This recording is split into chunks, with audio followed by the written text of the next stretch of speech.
Al Jazeera America did a great investigative report into the sexual assault climate of the fundamentalist Christian college, Bob Jones University. And I have to say, coming from a guy who covers religious idiocy and dogmatism on a daily basis, the extent of this abuse even surprised me. And again, I'm immersed in this all the time, so it takes a lot. I have a high bar to go, whoa, but this story made me do that. So what exactly happens to sexual assault victims at Bob Jones? Well, according to Think Progress, quote, Bob Jones staff members have responded to allegations of rape by telling rape victims they should repent for their sins. Whoa. What? So they tell the victims of a rape that the rape is their fault and that they weren't godly enough or holy enough?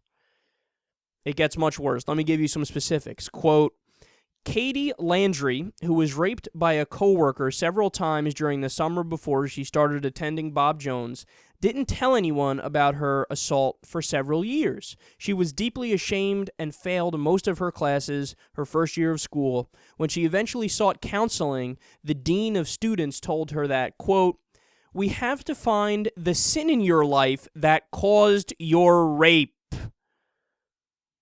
Look, they're not, like, the thing that's so stunning about this is, like, they're not even trying to put a more rational face on this incredibly irrational idea. They're just saying it point blank.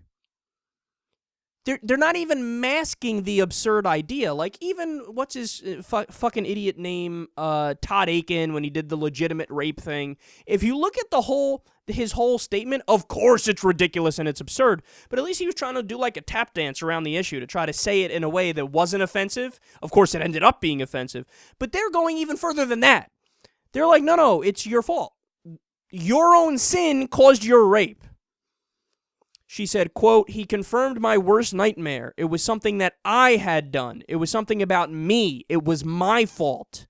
The dean also asked her if she had done anything impure or, get this, smoked pot. The dean asked, well, did you smoke pot? Because that might have led to your rape. Clearly it was something you did. You know what this is? This is like this old school 3rd century voodoo nonsense. You know, it's like, what's different between this and somebody doing a rain dance? Like, oh, me know how to affect everything. I do rain dance round fire and make it rain. Yeah. I like how that wasn't even like an accent that was even somewhat realistic or understandable. But you know what I'm saying? Like, no. You are not causing the rain. Just like you, the victim of a rape, you are not causing your rape. Especially by doing something. Smoking pot. So sitting down on your couch, eating some cookie dough ice cream and watching reruns of the Golden Girls, that's what you're blaming for somebody getting raped for? It's incredible, man.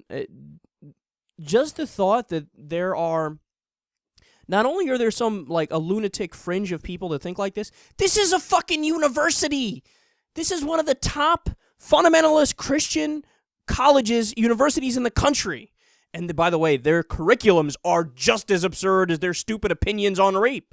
You know, these are guys teach creationism right alongside evolution, if they bother to teach evolution at all. They're super old school. They'll suspend people for having premarital sex. Really, you're going to suspend college kids for having sex? You have to suspend pretty much every single student. All right, so one of the students says her school counselor told her to ask her rapist for forgiveness. Quote, I would say that the impact of the 2 years of counseling I had with her is that I felt like I had been raped all over again. Yeah, look, when they're telling you to ask your rapist for forgiveness, yeah, that's a good way of describing it. You know, taking somebody who went through this incredibly traumatic event, and they're scared, and they're nervous, and they can't make sense of it, and then you have morons telling them, well, why don't you ask forgiveness for the person who committed the crime? In 2011, a Bob Jones trustee was forced to resign after allegations emerged that he had covered up the rape of a 15-year-old girl. He also made the girl apologize to her church congregation for being raped. I'm fucking speechless, dude. Look, here's the thing that it's amazing that people don't understand this. Like, this, I can't believe this isn't universal. Like, should be across the board. How is this even open to discussion?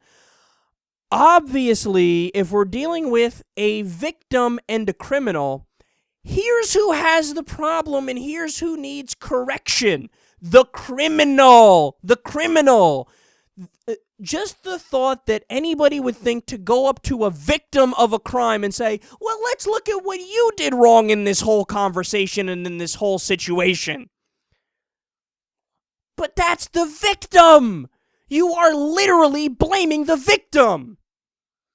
Look, there's no excuse for this, man. There's no excuse, you know? I mean, whatever their reasoning is, if they're just morons who aren't able to connect dots, or if it's tied to their incredibly uber religiosity where it's always the woman's fault. The woman needs to be pure. The woman needs to, you know, know her role in society and obey the man and this and that. Whatever it's tied to. I don't care what it's tied to. If it's the religion or if it's just fucking idiots. Whatever it is. This is unacceptable. It's totally unacceptable. I mean, Bob Jones University, I don't know if they're accredited, but if they are, they shouldn't be. I don't know if there's been any kind of... I don't know if it's even possible to give them any sort of disciplinary action, but if they take any tax money at all, if they get any tax breaks, any grants, whatever the case is, I would take that away in a heartbeat, man.